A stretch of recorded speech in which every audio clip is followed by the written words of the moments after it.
사진광고 제약입니다. 반갑습니다.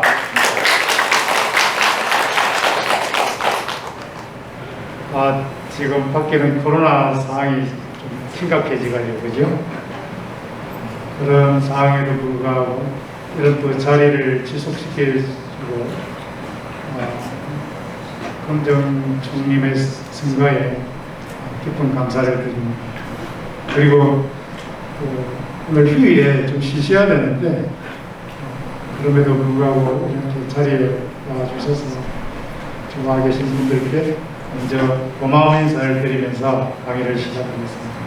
감사합니다. 지난번에 제가 그 강의를 한 거는 두 번이 있었죠. 그죠? 하나는 우리나라 법당이라는 것 자체가 어떤 경전에 특히나 하암경의 경전을 설계도로 해서 건축한 연화장 세계다, 그 하암의 세계다라는 것을 설명을 드렸죠. 그러면서 이제 이 편에서는 그 법당의 그 자문 자체가 어떤 삼천대천의 어떤 불국토의 세계를 이렇게 천정에다가 법당 전체에다가 구현을 해놨다, 이제 이렇게 이야기가 됐죠. 근데 좀 약간 지난번 시간이 부족해가지고 완벽한 어떤 그 결론까지는 이렇게 가지는 못했습니다. 어머니께 박수 한번 치죠. 오늘은 뭐냐면 그러한 어떤 전체적인 보편의 어떤 원리를 가지고 특수한 상황, 곧 우리 삶의 주변에 가까이에 있는 범어사로부터, 범어사 그러면 가장 중요한 법당인 대웅전은 어떤 장엄세계로 되어 있을까? 자, 이거를 가까이에서 보자는 거죠. 그래서 오늘의 주제가 범어사 대웅전의 장엄세계에 관한 설명을 드릴까 합니다. 여러분, 이 사진을 보니까 어떻습니까? 굉장히 웅장하죠. 근데 모든 어떤 건축이라든지 미술이라는 어떤 사소들은 흐름들이 있습니다. 그 흐름들을 보면은 원래 어떤 고전의 어떤 행태를 하나를 먼저 만들어요. 어디 있어? 고전주의의 어떤 흐름이 나타나죠.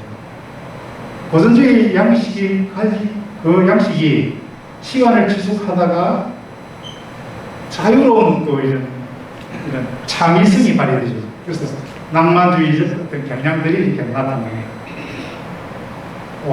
그러면 우리 여기에 있는 우리가 오늘 보려고 하는 범어사의 대웅전은 어떤 거냐니까 한국 전통 사찰 법당에 가장 고전주의 경향의 전형에 가깝다, 이렇게 봐도 상관없습니다. 그리고 우리가 법당에서 갖춰야 할 요소들이 있지 않습니까? 그런 요소들을 아주 예술적으로 또 종교 철학적으로 어떤 모범적인 어떤 행태랄까요? 그러한 행태로 정형화시켰다, 이렇게 볼 수 있습니다. 보면은 먼저 안에 우리가 대웅전 내부에 들어가 보면 부처님이 계시고 이렇게 단칠이 있고 그러죠. 내부를 보기 전에 외부를 먼저 볼게요.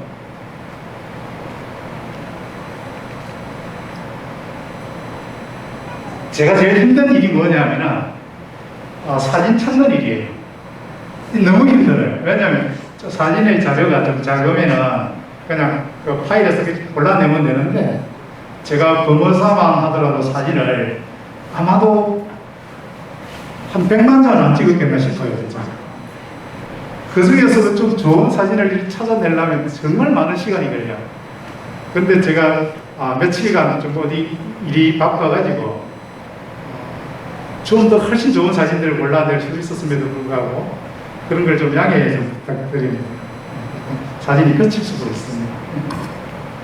우리가 대웅전을 보면 외곽에서 봤죠, 그죠? 이제 보면은 물론 이 제일 먼저 눈에 띄는 것이 이제 축대죠. 축대가 눈에 띕니다. 범어선은 하단과 중단과 상단의 경영체를 가지고 있습니다. 하단은 우리가 일주문에서 쭉 들어와서 천왕문을 지나죠. 그 다음에 부리문까지 가는데 그 하단 영역이 있고, 그 다음 중단 영역이 보제루를 지나잖아요. 지금 현재 보이는 마당 있죠. 여기가 중단의 영역이죠. 그 다음에 또 계단 하나 올라가면은 제일 상단인 우리가 대웅전을 볼 수가 있는 구조로 되어 있습니다. 그래서 중단에서 이렇게 보면은 지금 왼쪽 편에 있죠. 여기에 단간지수가 있고, 그죠? 여기에 석등이 보이죠. 여기에 삼천석탑이 있습니다. 그런데 일제시대 때 있잖아요. 1930년대 그 사진을 보면은 일제 총독부에서 필요한 사진을 보면은 어떻게 되어 있나니까 여기에 있는 석등이 있잖아요. 석등이 여기로 가 있습니다. 여기 석탑이 그대로 있죠. 그리고 우리가 지금 이쪽 편에 있는 종로 있죠. 종로가 여기에 와 있습니다. 여기 있고 이 단간지수가 이 앞으로 와 있죠. 그러니까 석등이 이렇게 가야 되겠죠. 그죠? 그러니까 조선 총독부가 이제 이렇게 배행을 시킨 겁니다. 그러면 여기서 우리가 석등이 있고 여기에 뭐가 있죠? 석탑이 있죠. 탑은 우리가 뭐냐 하면 탑은 곧 부처죠. 탑은 부처입니다. 석등은 뭐죠? 진리, 즉 무명을 밝히는 진리 빛이죠. 그러니까 법입니다. 법. 이쪽은 불, 여기가 법이죠. 그래서 불과 법을 이렇게 항상 이렇게 같이 배치해요. 법의 공간이면서 불의 공간이죠. 그 공간에서 이렇게 상단을 통해서 올라가죠. 그죠? 다시 다른 각도를 한번 보면 이렇게 되죠. 이 건물은 뭐죠? 예, 가람절이죠. 대웅전이 지금 좁게 되어 있는데 여기 좁게 나는지 모르겠네요. 여기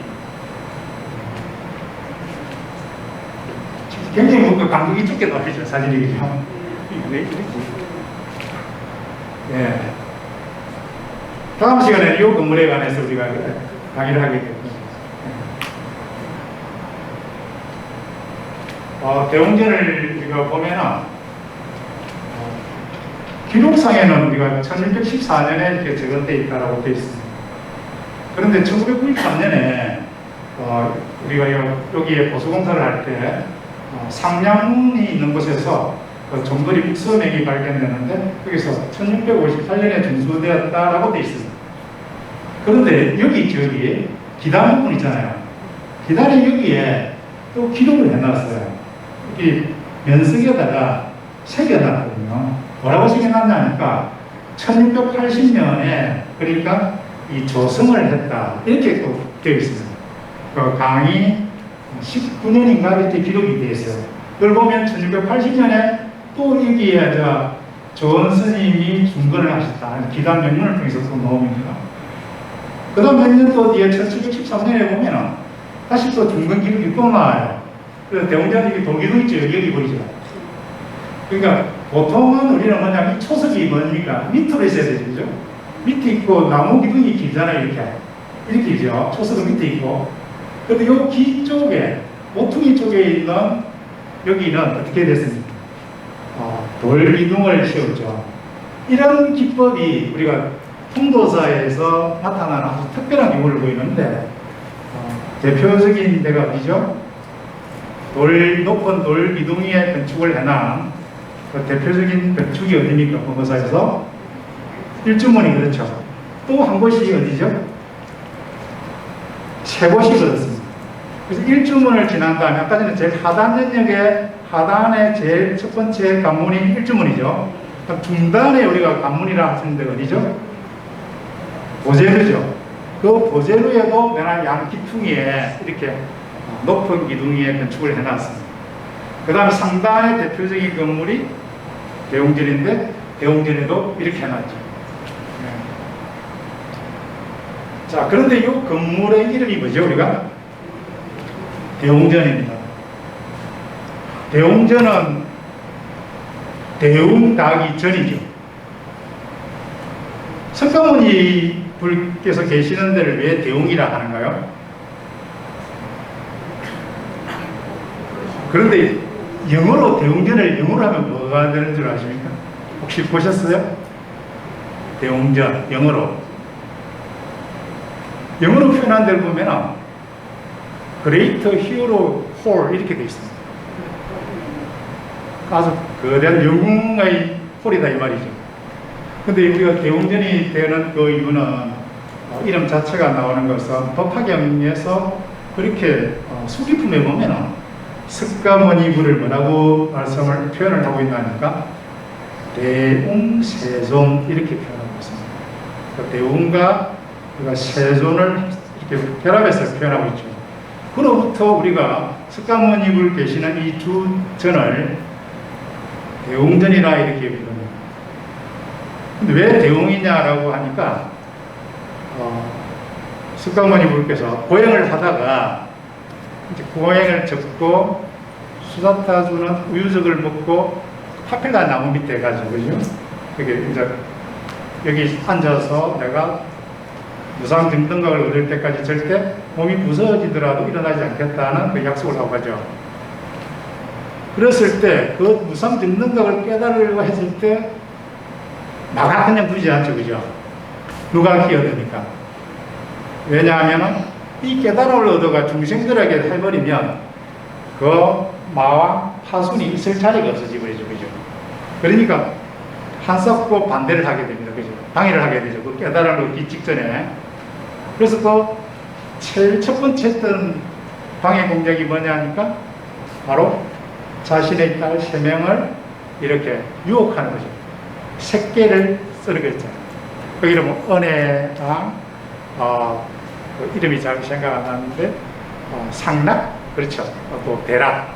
이런 그 세 딸을 갖다가 투여해서 그 석가모니불을 우리가 계엄을 하죠. 그죠? 그런데 이제 사실은 자기 자신이 이제 온갖 오물로 가득 찬 몸의 실상만 발견할 뿐이죠.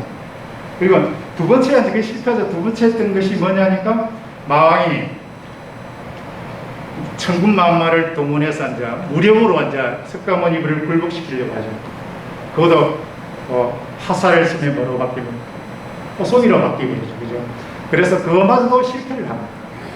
그러니까 마지막으로 던지는 것이 바라가 뭐라고 합니까? 그러지 말고 왜 그 고행의 길로 가려고 하느냐. 그러니까 내가 있는 그 지혜의 자리에 오너라 그러죠. 그죠?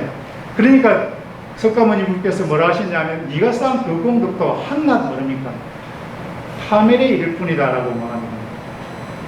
그러면 내가 쌓은 공덕보다 당신이 쌓은 공덕이 크다라는 것을 당신 입으로는 말하지만 그걸 누가 증명해 주느냐 이렇게 말했죠.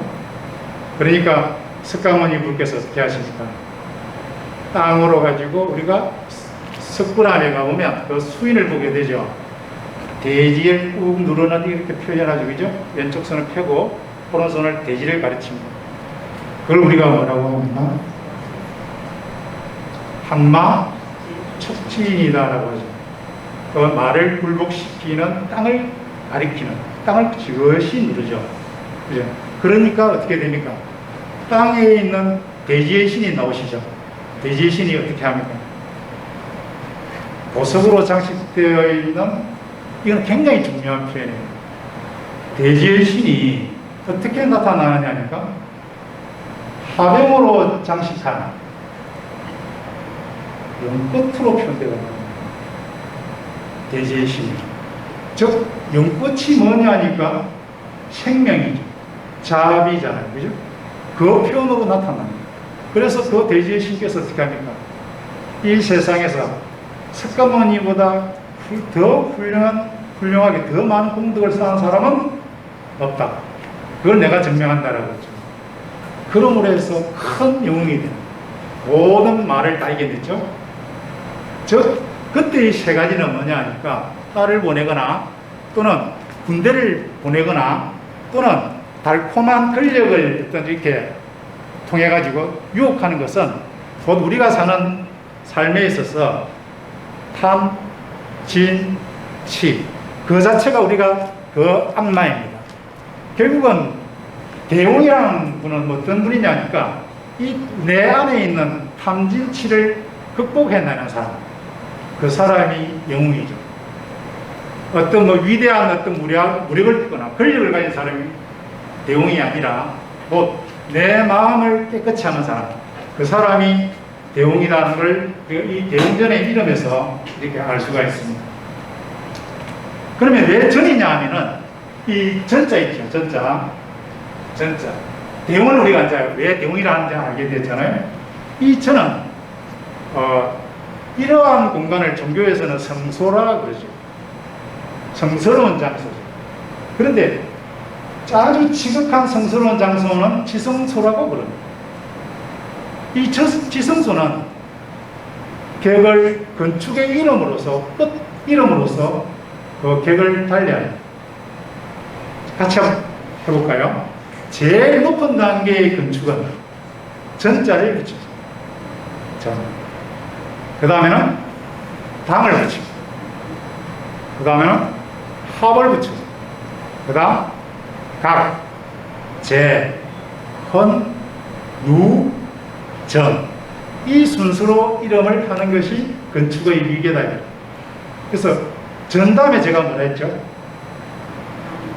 당, 합하면 우리 학문에 전당이라고 그러죠. 그 전당이 바로 전과 당이 결합되어 있는 거죠. 그래서 가장 높은 것은 전 아니면 당이죠. 그래서 유교 사회에서도 뭡니까? 명륜당이 있고 그 뒤에 뭐가 뭡니까? 대성전이 있죠. 그것도 전당이죠. 그죠? 우리도 여기도 보면 대웅전이 있고 그 다음에 조사당이라고 그러죠. 그죠? 조사당 이렇게. 그 전당 합각에 가면 또 신령각이라고 그러죠. 그 각은 뒤로 가죠. 그래서 그런 이름의 제일 끝에 붙는 그 자체에서 어떤 위계들이 나름으로 이렇게 있습니다. 그래서 대웅전에 이렇게 가기 전에 다시 한번 돌아갈게요. 뭐를 보려고 하느냐니까요. 도모사에서는 굉장히 독특한 게 있어요. 대웅전에. 물론 첫 번째는 저희 같이 손가락을 한번 내봅시다. 같이 손가락을 내봐요. 내가 지금 대웅전을 하나 세운다 합시다. 간단하게 그립시다. 자, 대웅전을 그려봅시다. 자, 여러분, 저 핵을 끄어봐요. 지어봐요. 자기 스스로 대웅전을. 예, 봤습니다. 제가 지금 현재 보신 분들은 다 이렇게 되는 거죠. 지붕부터 이렇게 그리잖아요. 그죠? 지붕을 그리잖아요, 이렇게. 근데 건축을 안 해보신 분들이 여러분은 집을 지을 때 지붕부터 지어요? 정말이에요? 뭐부터 지어야 됩니까? 기단부터 지어야 되죠. 기단부터 해서 기둥을 세우고 지붕을 얹어야 되는 거죠. 그렇잖아요. 그러니까 집을 사실 하려면 밑에서부터 그리기 시작해야 돼요. 이렇게 하면. 이렇게 해야 맞죠? 그러면 제가 주목하는 것이 뭐냐니까, 이게 굉장히 예민해가지고.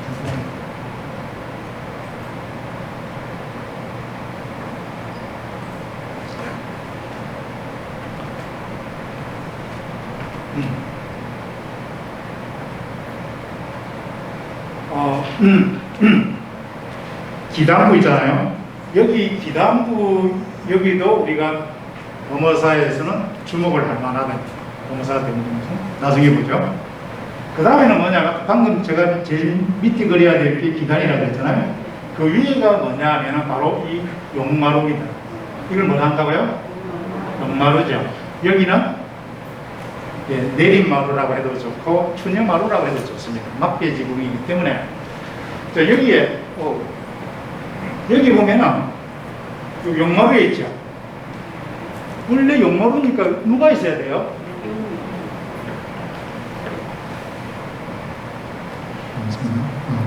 한개 좋네요. 네. 용이 있어야 되죠. 그죠? 용이 있어야 됩니다. 그런데 여기 보면 뭔가가 동그란 게 조그만 게 보여요. 여기 보입니까? 이게 뭘까요? 혹시 자세하게 보신 분 계세요? 한번 손들어 말씀해 보십시오. 여기 지금 용마루에 여기 있는 요거를 내가 아주 면밀하게 살펴봤다 하시는 분 말씀해 보십시오. 있어요? 아, 대답이 없으니까 그냥 안 본 걸로 넘어갈게요. 네. 보면은 여기가 뭐냐니까 조금 이따 떨어지네. 자, 여기 보면 확대를 하면 이렇게 있습니다. 이게 뭡니까, 여러분? 연봉이죠, 연봉. 예, 연봉입니다. 연봉이 몇 개 있냐니까 5개 있어요. 근데 이 연봉은 때때로 여기에 있기도 하거든요, 여기에. 이거는 밀려서 떨어질 수도 있잖아요, 기아가. 그러니까 연봉으로 된 못을 크게 박아가지고 이 미끄러지지 않게 하는 그런 장치도 하기도 합니다. 그러면 이렇게 띄엄띄엄 나면 안 되죠, 그죠? 뭔가 굉장한 깊이를 가지고 있겠죠. 너무도 소중한 거예요. 가운데, 정 한가운데예요, 이게. 용마루의 정 한가운데. 근데 보면 다른 기아는 다 어떻습니까, 색깔이? 검죠? 그런데 이 가운데 여기는 기아 색깔이 어떻습니까? 백자 기아예요, 백자 기아. 다른 데는 흑기아인데, 여기는 백자 기아예요. 그 몇 칸이 그렇다는 거죠? 3칸에. 이 3칸에 어떤 의미가 있습니다. 그런데 제가 단정을 짓지 않고 그냥 넘어갈게요. 그런데 이렇게 가운데에 딱 연꽃 봉우리가 딱 있다 이 말이죠. 저게 뭘까? 그러면 다음을 보면은 이게 어디냐면 우리가 영강 있죠. 남방불교로 통해 들어온 영강. 영강에 법승포자락의 절이 있죠, 그죠? 그 절 이름이 불갑사잖아요. 그 이름도 예사롭잖아요. 영강, 법승포, 또 불갑사. 이름이 정말 예사롭지 않은 것이죠. 그죠? 근데 그 대웅전에 보면은 이 지금 박물관에 이게 보존이 되어 있는데 이 보존탑이라고 여기 보면 보존탑으로 되어 있습니다. 이 용 얼굴입니다. 용 얼굴. 그런데 이 위에 또 집이 있고 요 위에 뭐가 있습니까? 요 위에. 이게 바로 법당이에요, 법당. 용이 지키는 법당. 그 위에 이게 있는 거예요. 둥근 보조가 있죠. 그죠? 그거는 뭐냐면 우리 여기 대웅전이면 대웅전에 뭐가 있는 거죠? 연꽃 봉우리처럼 생긴 걸 장엄해 뒀다 이 말이죠. 그러면 다른 절은 어떨까요? 자, 이렇게. 여기 어디입니까? 네? 표충사. 예, 지적 정확하게 했는데, 그런데 이거는 비슷할 뿐이지, 우리 양산 통도사입니다. 통도사, 그 대웅전 있죠. 금강계단, 정멸보궁. 그게 용마루에 십자로 이렇게 T자로 만나는 정 한가운데 이렇게 있습니다. 역시 금속으로 만든 보조탑이에요. 여기 구슬이죠. 보조. 저 올라가 찰주가 있죠. 찰주가 있고, 여러 복에 우리가 청계라는 게 있죠. 그죠? 네. 여기에 보면 이 글자가 하나 보일 거예요. 이렇게 돌아가면서 이게 6면에 걸쳐서 큰 원구를 6등분 해가지고 뭐를 새기느냐면 글자 하나가 여기가 옴마니 밤매 홈을 새겼습니다. 옴마니 밤매. 그럼 밤매가 밤매가 우리나라 말로 풀이하면 뭐죠? 옴마니 밤매 홈 할 때 밤매가 연꽃입니다. 마니가 보조예요, 보조. 그러니까 이 자체는 진리의 법, 그리고 우리가 무명을 밝히는 거 있죠. 무명을 밝히는 부처의 머리 위에서 올라오는 이 둥근 구슬과 같은 거예요. 그러니까 법을 상징해, 진리법의 세계라는 것을 압축적으로 보여주는 겁니다. 이게 그거를 구슬을 이렇게 해야 되지만 연꽃처럼, 연꽃 봉우리처럼 표현한 거예요. 그냥 제가 하는 말이 아니라, 자, 다른 것도 또 볼까요? 여기는 표충사입니다. 아까 말씀하셨죠, 그죠? 표충사에도 내가 이런 보조탑이 또 있는 거예요. 다른 절에 가보면 전등사 대웅전에도 또 여기 있어요. 이렇게.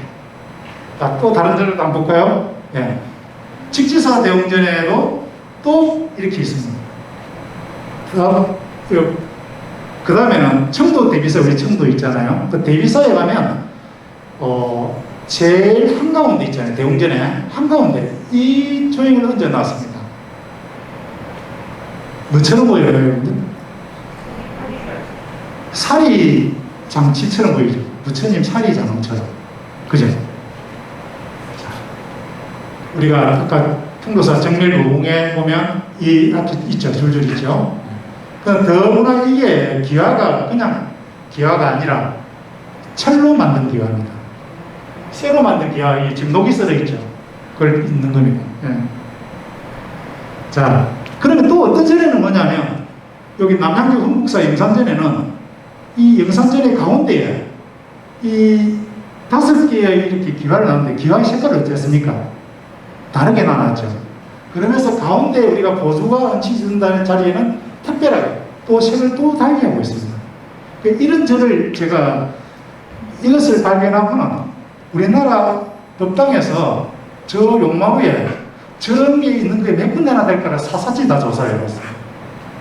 갈 때마다 그 법당 위에 용마루부터 먼저 갔습니다.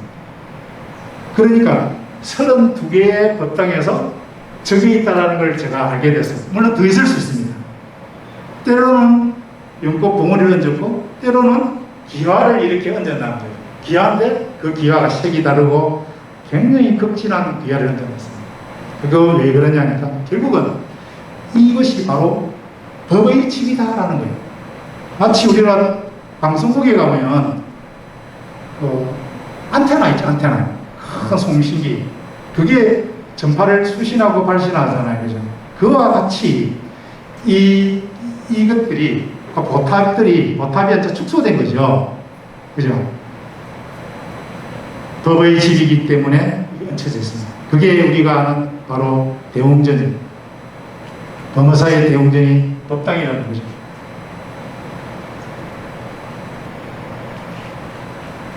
다시 돌아왔습니다. 대웅전을 다시 돌아오면 이제 기단으로 다시 들어가겠죠. 들어가 보면 여기에 잘 아시는 여기 사자가 있죠. 그죠? 사자가 있습니다. 그런데 여러분 이 동물을 우리가 뭐라고 불러야 될까요? 대답을 해보십시오. 뭐라고 불러야 될까요? 그냥 사자라 할까요? 예? 왕? 혜태?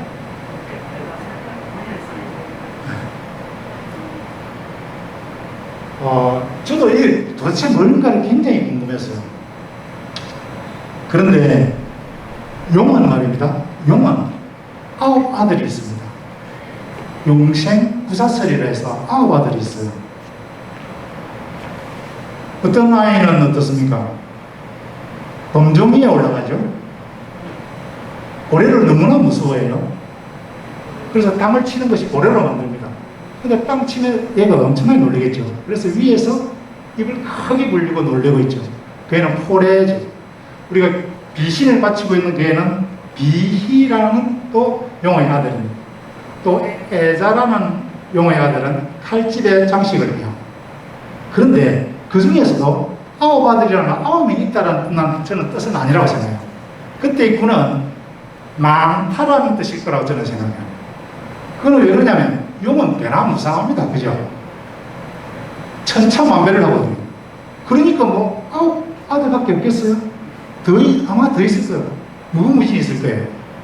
그 중에서도 사자산자, 사자애자를 쓰는 아들이 있어요. 그의 이름 바로 산애입니다. 산애. 그 산애는 한자를 쳐보면 사자산, 사자애 이렇게 되어 있습니다. 봉황도 그렇죠. 봉황봉, 봉황황 이렇습니다. 앞에 산자는 수컷이고 애자는 암컷이에요. 봉황도 그렇죠. 봉은 수컷이고 항은 암컷입니다. 암수가 이렇게 같이 있죠.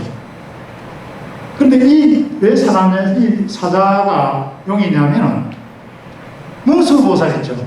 문수보살께서 뭐를 타고 다닙니까? 사자를 타고 다니다죠. 그 사자가 곧 사내입니다. 그래서 너의 등을 이렇게 쥐고 다니고 좋아하는 그 용의 아들, 사내. 그래서 여기를 우리는 지금 이제 사자라고 하기보다는, 사자는 사실 우리 이 지역하고 관계겠죠. 그래서 굉장히 추상적이면서 관념적이고 또 서수예요. 그러니까 사자라는 현실적인 동물이라기보다는 어떤 장엄에 의해서 우리가 이렇게 성화시킨 서수로서 사내라고 이렇게 하는 게 타당할 거라 생각합니다. 네. 이런 모양이죠. 네. 이렇게 거쳐서 이제 안으로 제가 들어가기 전에 기단을 우리가 보겠습니다. 아까 전에 강의 19년 1680년 조성대 때 있죠. 여기 강의 19년이 여기 있습니다. 여기 분명히 새겨져 있죠. 조성이라는 글자도 보입니다. 네. 그러면 뭐 계단에 올라가는 데를 보면 옆에는 여기 바로 우리가 연꽃이 이렇게 꽃으로 표현되어 있고, 그죠? 소맷돌은 이렇게 표현되어 있잖아요. 자, 소맷돌에 여러분이 연꽃이 있는데 어떻게 그려 나가야 될까요? 어디서부터 그릴까요? 이건 마치 나무처럼 보이죠, 그죠? 이렇게. 자, 시작은 어디서 시작해야 되느냐면 여기서부터 시작해야 돼요. 조형을 이제 보는 한 눈이 생겨야 되는데 여기서 쭉 올라가요. 올라가서 하나는 이렇게 돌아서 이 꽃을 피우는 거예요. 그리고 그 사이에 어떻습니까? 이런 촉이 나가죠.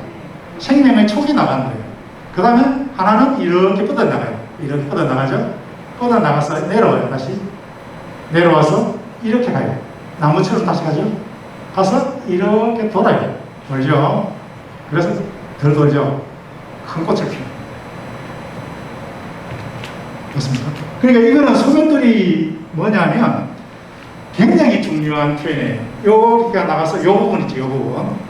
이렇게 싸게 나가서 싸게 나가고 새로운 뾰족한 싸게 나가는, 이 굉장히 단순한데 우리가 숱하게 이런 장치를 보게 될 거예요. 그러면 이게 뭐라는 거냐면, 자, 기다리는, 그러면 결국은 방금 전에 본 게 우리가 연꽃이었잖아요. 연꽃. 맞습니까? 기단의 연꽃을 장엄한 데는 우리 통도사와 범어사 밖에 없다 해도 과언이 아닙니다. 물론 다른 곳은 청도 가면 그 대적사라는 절에도 있지만, 그죠? 있지만 이렇게 소맷돌하고 잘 갖춘 데서는 영남 지역에서 많이 나타나요. 그러면 밑바닥은 연꽃이 있고 지붕에는 뭐가 있습니까? 연꽃 봉우리 꽃, 제가 아까 보수라 그랬죠. 그러면 이렇게 합시다. 법당을 혹시 부처님이라고 생각해 봅시다. 그러면 제일 기단은 뭐냐 하니까 연꽃이죠. 법당 자체는 부처죠. 용마 위에 있는 보수 있잖아요. 그거는 부처의 머리 위에서 올라가는 보수죠. 그러니까 하나 전체 자체가, 그 자체가, 법당 그 자체가 바로 부처라는 거죠. 굉장한 조형의 어떤, 이거는 그냥 제가 이 마음대로 상상을 하냐 이런 것이 아니라, 이 설계의 구도의 과정들은 건축가들이 말입니다. 굉장한 마스터 플랜을 쌓아요. 불교의 교의를 구현시키기 위해서 낱낱이 그것을 하나하나를 장치를 이용한다는 거죠. 그치죠? 기지에 있습니다. 아직 저희 들어가지도 않았는데, 그죠? 예, 조금 더 빨리 할게요. 여기는 이제 우리 보면 금고죠, 그죠? 금고인데, 쇠로 만든 북이다, 이 말 아닙니까? 금고라는 것이. 예, 1862년도인데, 여기 치는 것이 아니라 안에서 차요. 이 금고는. 그 혹시 대웅전에서 보셨어요? 예, 그래서 스님 들어오셔가지고 치죠. 제가 스님 들어오실 때 안에서 여기서 치고 있죠, 지금. 이렇게 장면을 잡은 거예요.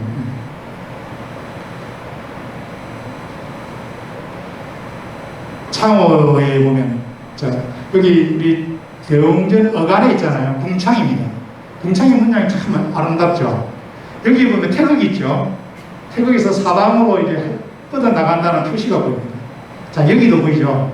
봐봐요. 이렇게 하나 싹이 나가죠? 여기 하나 싹이 나가죠? 그 다음에 촉이 나갑니까?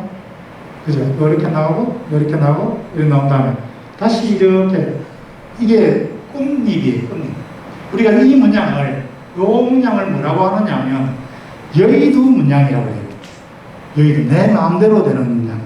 또는 좀 약간 생긴 대로 그냥 표현하면, 세코 문양이라고 그래요. 소의 코처럼 생겼다 해서 세코 문양인데, 그러면 이게 세코 문양이라는 거 어떻게 알아? 이거 보십시오. 여기, 이 문양 보입니까? 이 문양하고 이 문양과 이 문양은 같습니다. 그런데 우리나라 사람들 말 진짜 잘 지내죠. 이런 문양을 보면서 세코 문양이라고 할까요? 근데 이 문양은 굉장히 고귀합니다. 그 차이를 강조를 하는 거죠. 그냥 세코라고 하면 안 된다, 우리가. 고귀하다. 왜 고귀하냐? 바로 생명과 자비가 나오는 문양이기 때문입니다. 그러니까 내가 이거예요. 이거를, 요 부분을 없으면 두 개만 가지고도 표현이 되는 거예요. 이게, 내가 이거죠. 내가 이겁니다. 똑같아요. 근데 그거를 약간 더 안으로 구부리면 이 모양이 돼요. 거꾸로 해가지고. 요거를 거꾸로 해서 이 다음에 이 모양이 되죠. 그래서 여의도문이라는 세코 문양의 본질은 뭐냐 하니까 곧 싹 두 개의 모음이에요. 예, 우리가 여기 태극이 있죠. 예, 많은 이야기를 할 수 있지만 넘어가겠습니다. 여기 그 외백에 보면 우리가 백호가 나오죠, 그죠? 그런데 호랑이가 있는데 제가 이거 아직 좀 약간 잘린 것 같기도 한데 제가 볼 때는 여기가 호작도라고 저는 생각을 합니다. 여기에 까치 같은 게 있는 것 같아요. 지금 아주 탈락되어 있는데 여기도 그러고요. 그래서 조금 더 세밀하게 좀 사진을 좀 제가 찍어서 다시 확인할 필요가 있는데 호작도가 아닐까 싶습니다. 그래서 이거를 제가 소개하는 이유는 우리나라 한국의 미나 있잖아요. 미나의 뿌리가 어디 있을까? 그랬을 때 미나의 본류는 바로 우리나라 서찰 백화에 있다. 이것이 이제 제 생각입니다. 다른 데서도 굉장히 많이 제가 확인을 했습니다. 목조 안에 들어가 보면 목조 석가열애 선정상이 있는데 1661년도 제작됐다. 그리고 두 번째 걸 읽어보시면 제하갈라보살 석가열애 미륵보살의 수기 선정물이다. 조각작은 시장, 보액, 경신, 스님 등께서 제작하셨다. 이렇게 되어 있는데 이 세 가지가 굉장히 중요합니다. 왜냐하면 우리가 불상이 이렇게 한다면 누가 몇 년도에 조각했는지 이 논쟁이 참 많습니다. 또는 양식적으로 봐야 되고 기록이 없어가지고 때때로는 또 거기에 모셔진 보살이 부처가 누구냐라는 것도 논쟁이 되죠. 그런데 여기는 불법장에 의해 가지고 명확하게 제작연도 또 이분의 세분이 누구다라는 것까지 또 누가 제작했다까지를 완전히 나오죠. 그리고 가운데 분이 누구다 말입니까? 석가모니 분이다. 그러면 그 왼쪽에 앉아 계신 분 미륵불입니다. 미래불이시죠. 자, 이분은 이제 제하갈라 보살이죠. 이분은 이제 우리가 정강열애라고 그 전에 됐었죠. 그럼 이게 어떤 관계냐면 제가 죄송합니다. 우리 조형이 이렇게 됐습니다. 이분이 지금 보살이죠, 그죠? 정강열애이실 때 석가열애의 다음 생에 뭡니까? 부처가 될 것이다. 이렇게 수기를 주신 거예요. 그 다음에는 또 우리 석가모니 분께서 다음 56억 7천만 년이 지나야 오시죠, 이분이. 그러니까 다음에 미륵보살이 미륵불이 될 거다. 이렇게 이제 수기를 주신 거죠. 그래서 이분은 이분께 서로 이제 부처가 될 것임을 이제 미리 이제 약속을 해주셨던, 그래서 세 분을 우리가 이렇게 세 분을 모신 경우는 흔치 않죠. 수기 삼중불상이다 라고 표현을 합니다. 넘어가면 특히나 제가 요 대웅전 뒤에 들어가 가지고 이분이 이제 미륵보살이에요. 미륵보살이 뒤에서 보니까 이 부분이 너무 아름다운 거죠. 그래서 제가 같이 이 부분을 함께 이렇게 나누자 그런 뜻으로 이렇게 사진을 보여드립니다. 뭐냐면 이분이 꽃을 들고 언제쯤 나타나신다고요? 그러니까 우리가 미리 있잖아요. 우리는 사진으로 맞다나 미리 이분이 꽃을 드셔서 슬픔하는 장면의 그 장면을 우리가 느껴보자 이런 뜻입니다. 참 아름답죠. 목조라서 그런지 정말 섬세하게 표현이 잘 됐습니다. 안에 들어가면 이제 닷집 장엄을 우리가 볼 수 있는데요.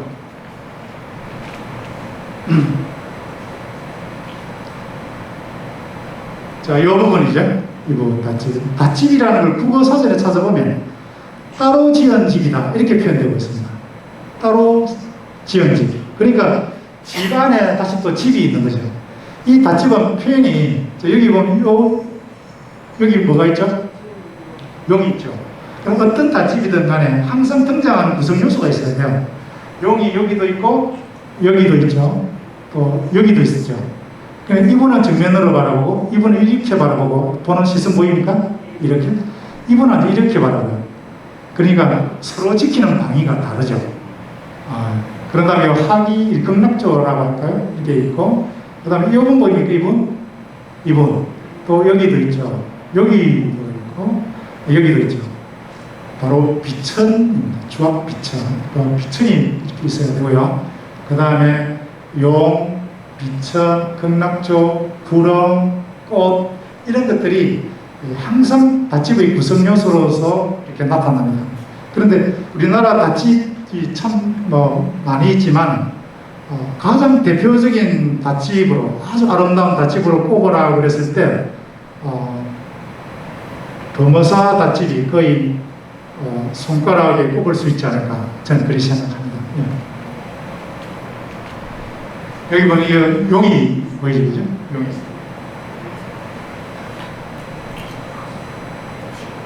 자, 이 용의 이 부분을 보십시오. 이 부분. 여기 이발에는 이 발가락이 이렇게 4개 있는데 이 구름을 움켜쥐고 있죠. 그죠? 사실은 구름을 움켜쥐거나 여기 뭐 붉은 굿을 보조를 이렇게 움켜쥐고 있죠. 딱 쥐고 있잖아요. 발톱이 들어갈 정도로.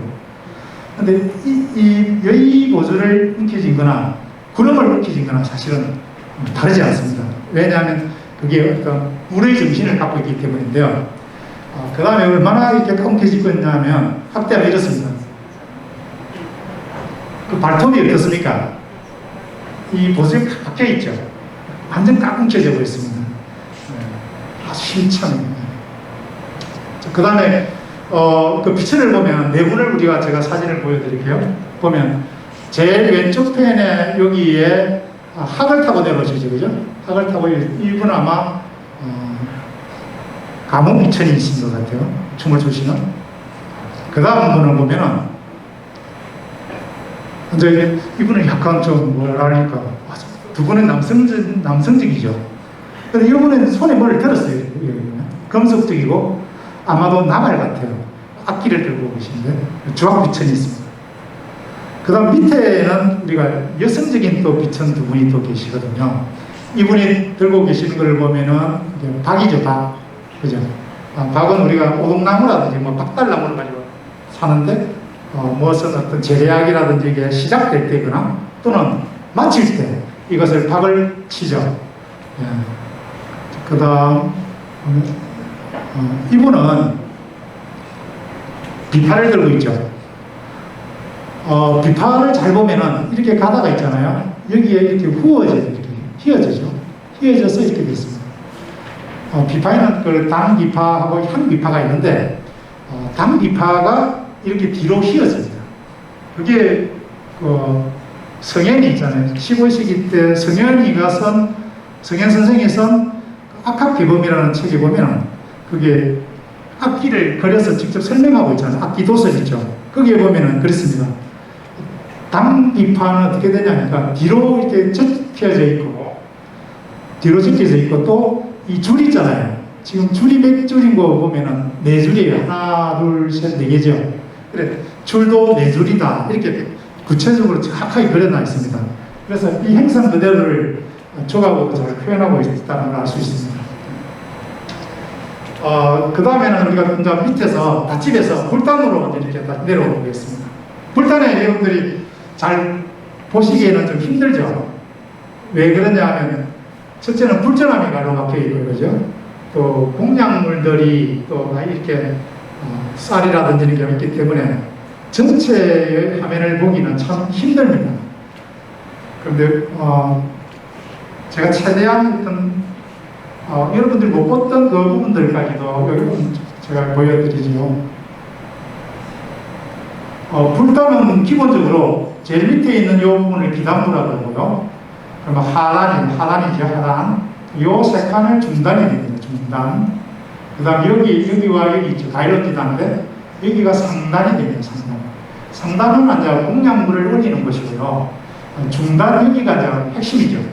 여기가 이제 이 수미단, 불단을 수미단이라고 하는데, 부처님의 세계에 나타나는 여러 가지 성스러운 모든 동물이라든지, 또는 본생감이라든지, 이러한 것들을 조각을 해놨습니다. 근데 제일 밑에, 요 중단의 제일 밑에는 뭐냐면, 서수들이 일괄적으로 다 나타나요. 이게 한 칸, 두 칸, 세 칸, 나중에 써보면 13칸이 나타나요. 여기 보면 사자라든지 용이라든지 또는 여기 봉황이라든지 이렇게 쭉 표현되어 있죠. 서수가 표현되어 있고요. 그 다음 칸은 뭐냐면 모란이 쭉 가다가 모란이 가죠. 모란에서 여기 아까처럼 주합비천, 공양비천 이런 분들이 나타나요.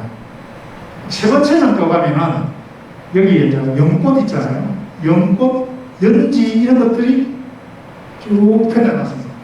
그런데 중심을 해서 완벽한 좌우대칭으로 이렇게 다 장엄을 해놨습니다.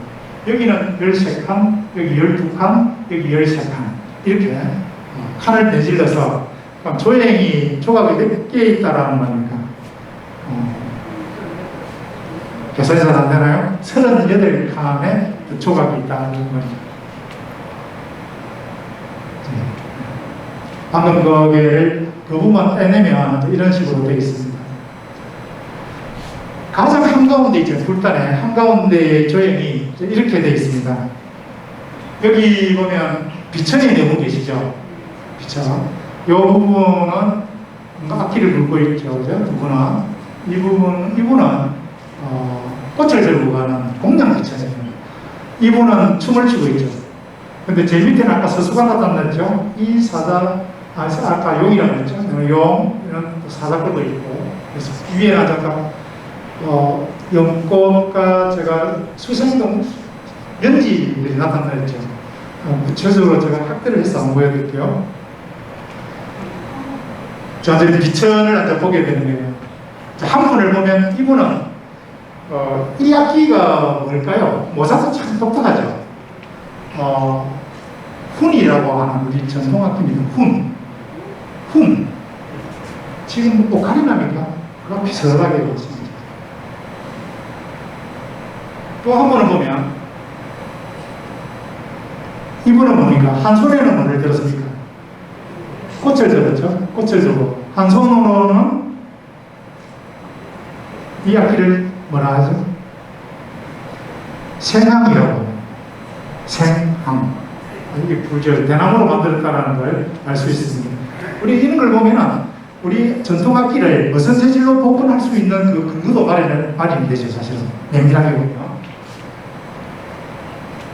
그럼 세 번째 비천은 이제 완전히 이쪽 손도 보니까 꽃이고, 이 손에는 꽃다발이죠. 여러분, 꽃다발이잖아요. 그리고 굉장히 표정이 아주 맑게 이렇게 웃고 있습니다. 네 번째 비천은 춤을 추고 있죠. 그러니까 네 분의 비천이 있는데 그 비천이 누구시냐고 하니까 한 분은 주악비천이고, 두 분이 주악비천이죠. 또 한 분은 공양비천이고, 또 한 분은 가궁비천이다. 그러니까 빛은 세분을 표현되는 모든 세분이 다 표현되고 있다는 걸 우리가 알 수가 있습니다. 부처님의 만행만덕에 대한 찬탄이죠. 공격입니다. 그 다음 밑에 칸에 서술을 보면은 이 표현들이 정말 한국적이에요. 여러분, 우리가 용을 보는데 용의 정면 얼굴을 보는 거죠. 용이 여러분 무섭습니까? 그런데 희한하게 용이 뭐를 입어보고 있나요? 네? 모란 꽃가지를 이렇게 물고 있죠. 그죠? 아주 재미있는 표현입니다. 근데 도대체 용이 뭐길래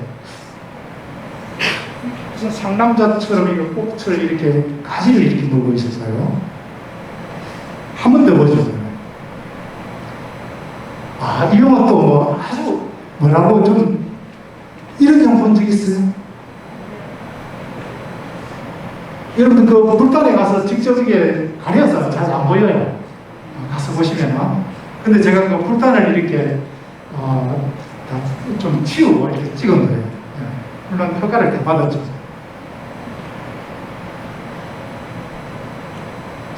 이 용은 여러분 입에 뭘 물고 있습니까? 사실은 보면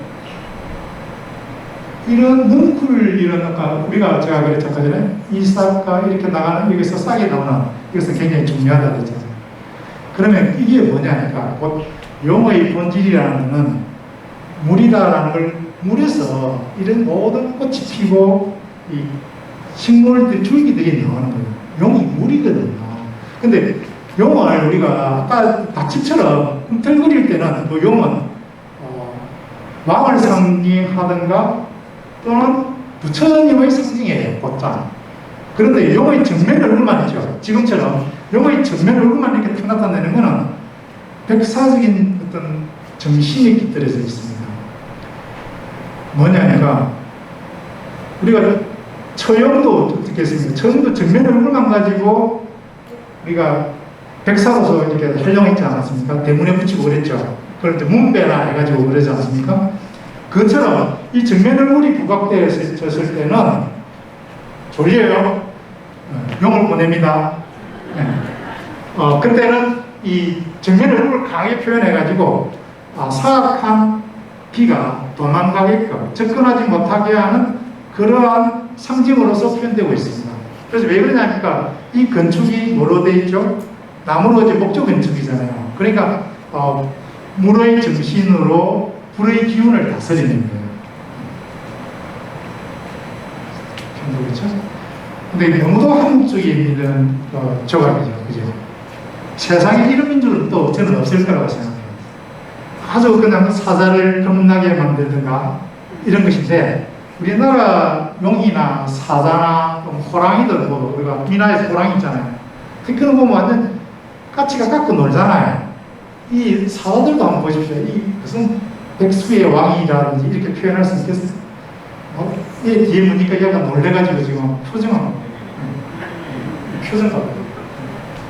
이런 그 근엄한 공간에서 익살과 해악으로서 그 긴장을 풀어주는 그런 것이 있죠. 그래서 우리나라 사람들의 그 심성을 우리가 엿볼 수 있는 그 조형이라고 할 수 있습니다. 그리고 이 조형은 기린입니다. 동안과 기린은 아주 성스러운 때만 출연을 하죠. 기린은 뿔이 몇 개냐니까 한 개로만 표현되는 겁니다. 그런데 지금 이게 기적이죠. 기린 표현 중에서는 아주 잘 돼 있죠. 그러니까 이 봉황이죠. 봉황은 우리가 용은 아까 제가 뭐를 상징한다 했죠? 용은 물을 물 에너지를 상징합니다. 그래서 캠벨이라는 그 유명한 그 세계적인 학자, 민속학자는 모든 신은 에너지에 의인하다 이렇게 표현했어요. 신이라는 것은 어떤 에너지의 표현이지 다른 것이 아니다라는 거죠. 그러면 용은 무슨 에너지를 표현한 거냐니까 물 에너지를 표현한 거다, 인간이. 그러면 봉황은 어떤 에너지를 표현했을까 이 말이죠. 그때 봉황은 봉황자를 예로 한번 써보십시오. 봉황자 한자를 쓰면 이렇게 쓰죠. 바람풍자처럼 맨 처음에 색이 나가죠. 그죠? 바람풍자처럼 나가요. 이게 바람을 가득 받은 돛담배의 그 상행에서 나와요. 모든 이 해가. 그러니까 봉황이 일으키는 이유는 바람의 에너지를 상징하는 겁니다. 그 봉황봉, 봉황항이라고 했죠. 그래서 아니나들 우리가 삼국유사에도 농경사에서 신단수의 항문이 내려올 때 뭐를 맨 세 명의 대표를 데려옵니까? 삼천을 물론 데리고 오면서 풍백, 무사, 운사죠. 그 우와 우는 비와 구름은 사자를 붙여놨죠. 바람은 뭐라고 해놨습니까? 풍백이라 해놨죠. 그러니까 바람과 비와 구름을 데리고 오잖아요. 왜 그러냐면 바로 농경사회에서 절대적이죠. 그 세계는. 그러니까 그것의 표현이 우리가 구름은 우리가 자연계에서 표현되기 때문에 표현할 수 있지만 바람을 여러분 한번 대화적으로 표현해 보십시오. 굉장히 힘들어요. 그렇잖아요. 그러니까 그거를 이런 봉황이라는 어떤 상징을 통해 가지고 이 농경사의 중요성을 신으로서 표현하고 있는 겁니다. 아까 연지 표현된 데 있죠, 그죠? 보면 정말 한국인의 자연주의적인 어떤 그 심성, 어진 심성들이 고스란히 다 보이죠. 여기는 연희백 개구리라든지 그죠? 물고기들 거죠. 거기 살짝 웃고 있었어요. 보면 야, 물총새 보입니까? 뭔가를 들이번거리고 있습니다. 뒤에서 그러니까 안 보이니까 얘가 살짝 웃어줘야 되겠죠. 내 뒤에 있는데 그죠? 그 다음에 여기도 이런 게 참 아름답습니다. 이게 무려 네곳인가 이렇게 있습니다. 정말 조형의 뜻이 가련하죠. 요거는 거북이에요. 자산가요? 있고 물고기와 살짝 숨어있죠. 여기 뭐지? 여기에야 뭐합니까? 호시팡팡 앉아 지금 노리고 있죠. 나타나. 색깔도 말입니다. 숨어있죠, 그죠? 위장 진짜 잘했습니다. 나타나기 기다렸죠. 여기로 오면 여기 물고기 숨어있는데 이 백로입니까? 백로는 그래서 물고기를 물었죠. 요 백로도 있죠. 그러니까 이런 어떤 생명의 어떤 연지 그런 것도 상징하지만 왜 이 연지들을 계속 표현을 하는가라는 겁니다. 그 근본적인 이유는 용도 물의 정신을 갖고 있지만 이 연지도 결국은 뭡니까? 물의 정신입니다. 그래서 그 불단에 그 물의 기운을 계속 불어넣죠. 그러한 표현들, 연꽃도 있고 모란도 하나 돌고 있죠.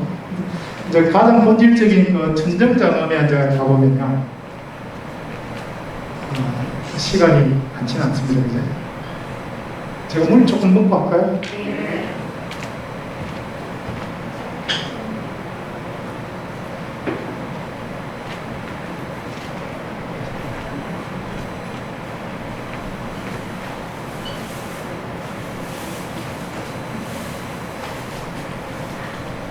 천정에는 우리가 넘어서는 제가 고전주의적인 그런 대표적인 사설이라고 했는데 그 구조가 이런 식입니다. 가운데 여기를 우리가 어간이라 해서 가운데 제일 중요한 자리예요. 이 자리가. 이 자리에 바꾸시면은 이 자리에 어떤 장엄들이 되어 있는가를 보시면 돼요. 그런 다음에 이제 우리가 들어가는 입구 쪽 머리이죠. 이런 비슷합니다. 근데 왼쪽과 좌우에는 물론 이 문장이 합장된 부분도 약간 있지만 본질적으로 이 문장이에요. 여기는 나중에 육자 진언을 우리가 이렇게 새겨놨습니다. 그러니까 전체적인 구조를 보면은 측면에서 바라볼 때 우리가 잘 알 수가 있는데요. 여기 지금 이제 공포가 올라가죠, 그죠? 올라가는 쭉 올라가서 그 다음에 맨 첫 번째 이게 팽팽한 우물반자를 만들어요. 여기서까지 우물반자가 쭉 있는 거예요. 그 다음에 비스듬하게 뒷반자를 이렇게 평행하게 이렇게 한 다음에 하단을 만든 다음에 비스듬하게 이렇게 하나를 쌓아 올리는 거죠. 뒷반자는. 그 다음에 그 위에다가 다시 상천의 우물반자를 올리는 구조죠. 그래서 이렇게 됩니다. 이렇게 우물반자가 있고 빈반자가 있고 다시 우물반자로 되어 있는 이렇게 해서 굉장히 공간이 뭐냐면 높고 또 웅장한 느낌을 줘요. 그래서 연결되어 있기 때문에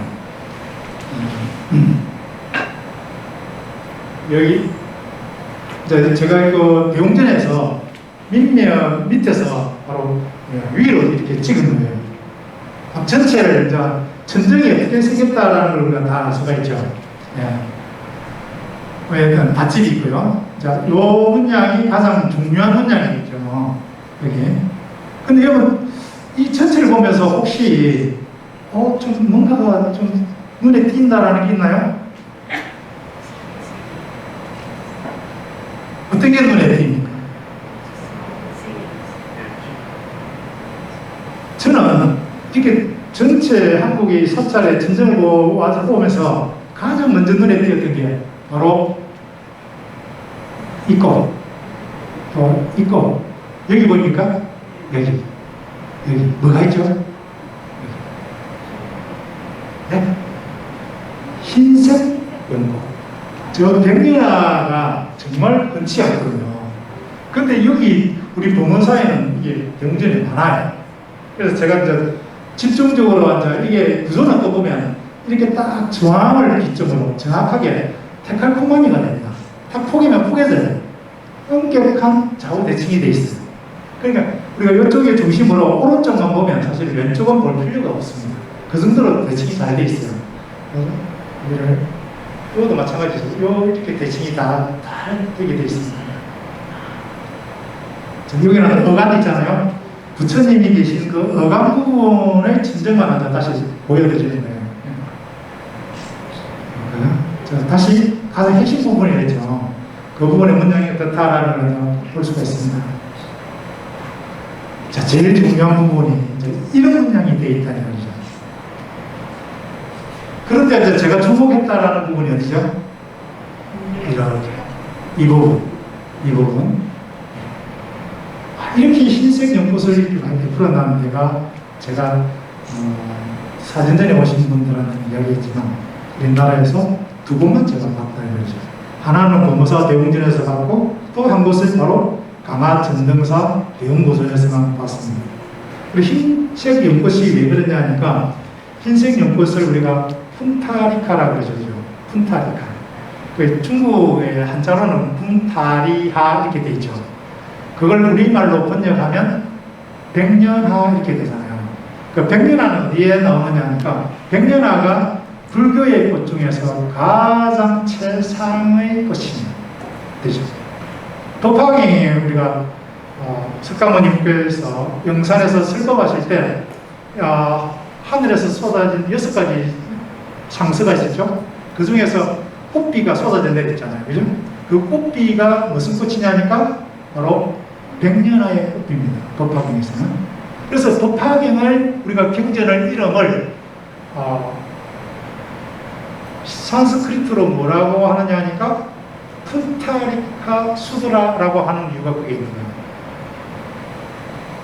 백년화가 쏟아졌습니다. 그죠? 그러니까 고귀한 어떤 그런 뜻을 백년화에다가 이 숨기는 이렇게 함장했다라고 해야죠. 함장한 그 경전이 그게 곧 도파경입니다. 그 오다자가 도파경의 오다자가 위에 뭐냐니까 바로 푼타리카입니다. 그 자체가 경전이죠. 근데 이 구조를 보면은 그런 거죠. 이게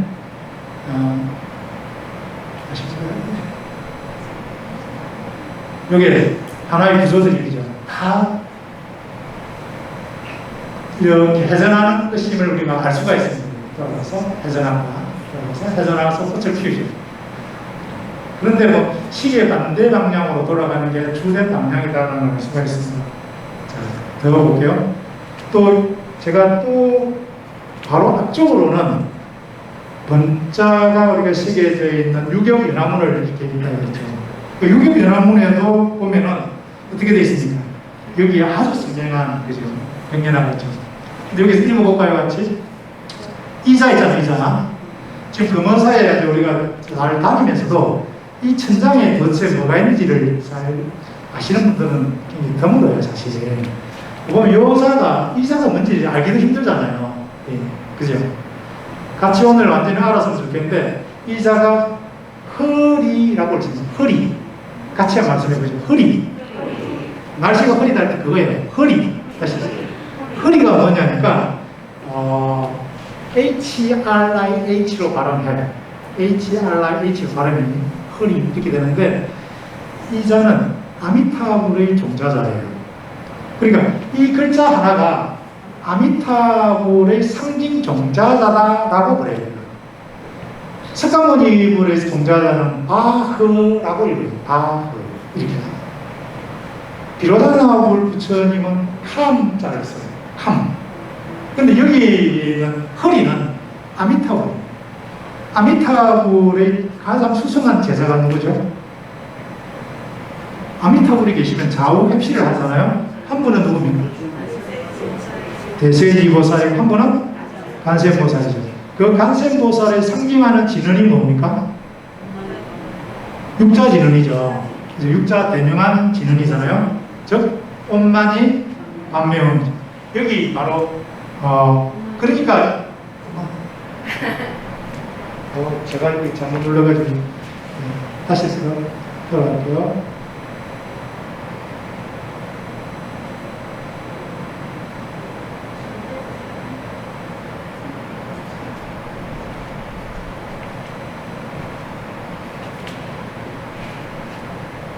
여기 있죠. 여기 옴자 제일 신명한 데가 여기 할까요? 여기가 신명하네. 여기 옴자 여기 있죠. 옴. 이 안데 때때로 이 자리에 아를 이 마로 읽어요. 옴, 마, 니가 여기 있어요. 원래는 엄마니 반면해야 되잖아요. 옴, 마, 니, 밤, 매, 쿵. 이 잘못 글이 적히신 거예요, 사실. 근데 제가 이걸, 요자와 이자가 어떻게 돼야 됩니까, 사실은? 서로 반대 이렇게 거꾸로 돼야 돼요. 그런데 이걸 아까 전에 제가 아라도 읽고 뭐라도 읽었죠? 마라도 읽었죠? 이 원래 맞자가 아니에요. 그냥 아자예요. 이거 한자로 공자처럼 비슷한데, 그런데 요 세 자를 같이 하면, 옴, 아, 홈이 되죠. 맞습니까? 옴아홈이 뭔지 혹시 아세요? 옴아홈은 홈자는 이 홈자는 법신 비로자나불의 삼신진언 중에서 법신 비로자나불의 진언이 됩니다. 홈. 그게 제명 결정론도 경전에서 설명하고 있습니다. 오마움은 훔은 법신이고 아는 보신이고 이 오음은 하신이다. 이 오마움이 위해서 삼신을 포섭한다. 이렇게 표현하고 있습니다. 그러니까 이게 우리가 바로 온만이 방명을 바로 써야 되는데 이 마 대신에 아자로 쓴 이유가 온만이 반면도 되면서 동시에 삼신진언인 오마움아움을 같이 동시에 구현하고 해서 이러한 문장을 만들어냅니다. 그러니까 굉장히 뭐냐니까 이 문장 하나가 엄청난 거다 이거죠. 엄청난 거다. 그게 우리 도모사 대웅전에 구현되어 있죠.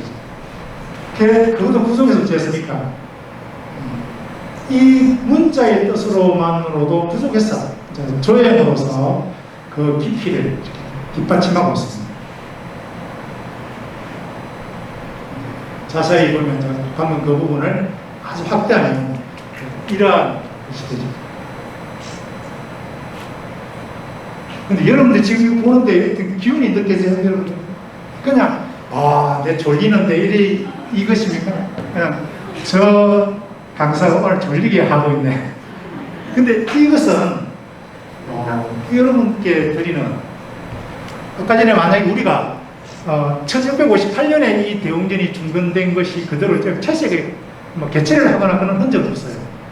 1614년이든 1658년이든 또는 1681년이든 그는 1713년에 중건된 것이라고 한들 지금으로부터 우리가 300년 전일 거예요. 맞죠? 최소한 300년 전에 비치죠. 그때 당대에 최고의 화성께서 최고의 안료로 가지고 이걸 지극한 마음으로 했다는 얘기죠. 여기에 드나들었던 사람들이 몇 사람이 있었어요? 우리 어머니의 어머니의 어머니, 우리 아버지의 아버지의 아버지들이 숱한 걸음을 다 하고 그 염원들이 다 투영되어 있을 거라는 거예요. 그렇지 않습니까? 그것을 가만히 저 꽃이 지켜보고 있었다는 거죠. 그렇게 생각해 보면 이 문양이 하나에 우리가 조성한 사람이나 그것을 바라보는 사람이나 그것을 비추어보는 사람이나 다 얼마나 거룩한지 모른다는 거죠. 아마 보는 것만으로도 여러분께 좋은 뜻이 스며들 겁니다. 박수 치는데 보통 여러분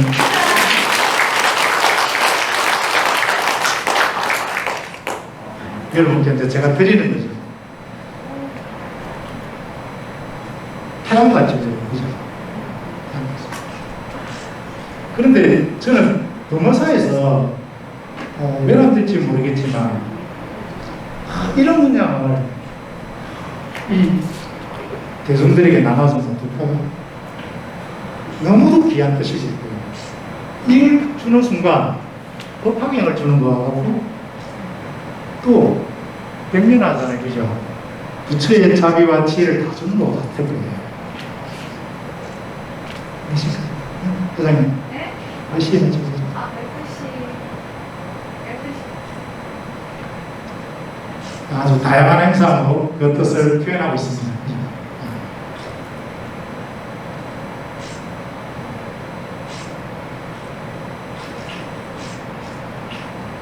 제가 왜 여기서 수도할까요? 한번 찾아보세요. 왜 제가 하다가 여기서 수도합니까? 다시 할까요?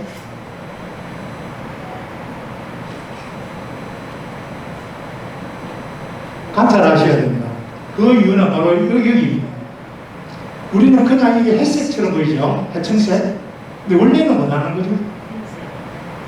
원래는 이렇게 금이 모두 다 이게 금을 넣은 거예요. 어떻게 했냐니까 요 자리 있죠, 요 자리들. 이 자리에 그 해군 있죠, 해군. 그거를 어겨가지고 핵을 입체로 만들어요. 거기에다가 악유를 칠해요. 그 위에다가 금리를 다시 칠해요. 그래서 그러한 기법을 고분 기법이라고 해요. 이 문양을 원래는 입체적으로 만든 거예요. 금으로서 이렇게 했죠. 그런데 이게 어떻습니까? 300여 년 지나가면서 다 가루로 다 날려가고 지금은 약간의 이런 몇 군데에서 흔적만 남아있고 이렇게 그냥 그림처럼 보일 뿐이에요. 사실은 입체예요. 조금 더 볼까요? 보면은 아주 뭡니까? 바람을 덜 타는 곳이 있죠. 안쪽에는 그 금이 좀 거의 많이 남아있어요. 흔적이. 이 문양 크게 하니까 그렇다게 보이죠. 동거사 대웅전에 내가 많이 다녔는데 대웅전의 핵심의 문양이 어떻게 생겼더라 하니까 이렇게 했다. 나중에 사진에 이렇게 담아 두셨다가 이거를 공유를 하시고 한번 살펴보십시오. 힘들 때 보시면 굉장히 많은 위로를 주실 겁니다.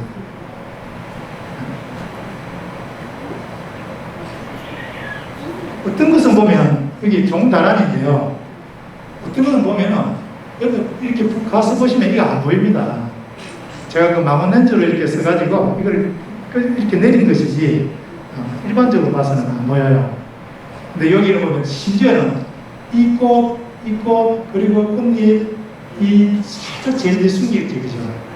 이 꽃이 세 개를 가지고 이렇게 종다란이를 만들어 놨습니다.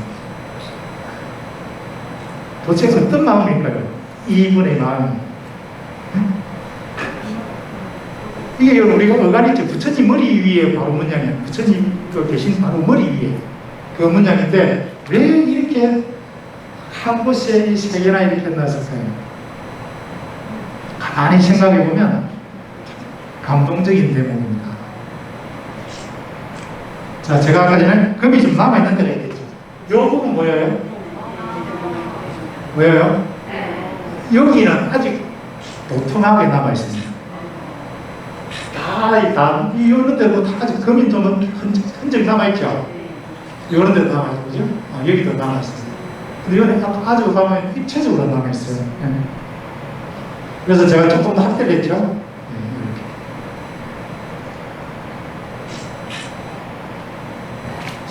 대들보와 제가 시간에 대들보와 고수를 좀 더 빠르게 할게요. 왜냐하면 이게 우리가 부처님의 다짐을 세우는 게 있잖아요. 좌우 그 기둥을 우리가 고수라고 하는데 높은 기둥이란 말이죠. 그 기둥에도 우리나라 사찰 한 10곳 정도의 사찰에서 이러한 문양들이 남아있습니다. 어떤 곳은 여기에다가 용을 그리죠. 용을 그려요. 또 어떤 곳은 여기에다가 부처님을 그려 넣습니다. 그런데 여기는 어떤 걸 우리가 범어사에는 뭘 넣었단 말이죠. 이 꽃은 밑으로 피는 꽃, 정면으로 피는 꽃, 위로 피는 꽃, 너무 위로도 밑으로 피죠. 위로 피죠. 있는 불 속에서 막 움직이면서 위로 갔다가 아래로 갔다가 측면으로 붙였다가 오른쪽으로 붙였다가 옆으로 사선으로 붙였다가 그게 무슨 말일까요? 도대체 이 사람은 도대체 무엇을 말하고 싶은 걸까요? 왜 그랬었어요? 그러니까 이 부처님 계신 여기에 막 꽃비도 내릴 뿐만 아니라 세상에 바치고 싶은 모든 꽃을 다 드리는 거예요. 그 마음을 고스란히 읽을 수 있습니다.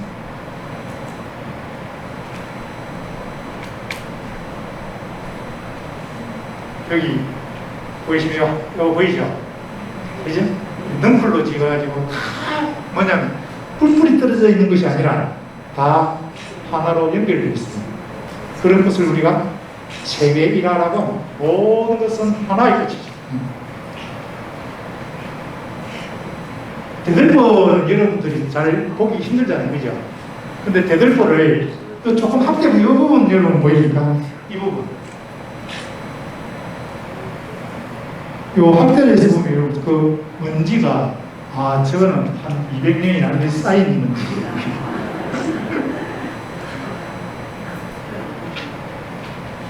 그런데 여기를 우리가 사실 연화머리치가 있어요. 연꽃이 있거든 보통은. 근데 우리 범어사하고 기장에 가면 장안사 있죠. 장안사 대웅전하고 또 양산 통도사 있지 않습니까? 통도사의 영상전, 통도사의 대웅전. 거기는 굉장히 독특하게 말합니다. 이때가 일단 비슷해요. 어떤 문양이냐면 모란으로 이렇게 머리치가 만들었어요. 그 모란머리치가 있어요. 그리고 이 문양 있죠. 이 문양. 이거는 저는 그게 한 연기 붓기를 암시하는 거라고 생각합니다. 서로 둘 이해의 관계로 서로 연결되어 있습니다. 하나의 뜻이죠. 그러면서 여기서 나오는 빛들의 덩어리들이 빛의 덩어리. 그러니까 황금색을 넣는 거죠. 거기에 대한 다음 시간에 제가 조금 더 자세하게 말할 겁니다. 이런 모란 기상장안사의 모란 머리춤 비교해라는 거 제가 보여준 거죠.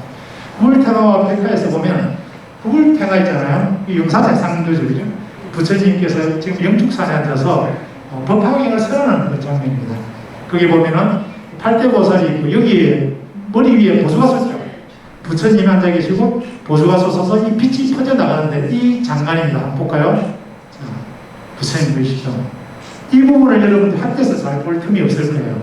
근데 그 보면 자 이렇게 여기 부처님의 이 진리의 보수예요. 제가 엄마니 반면할 때 만이라고 했죠.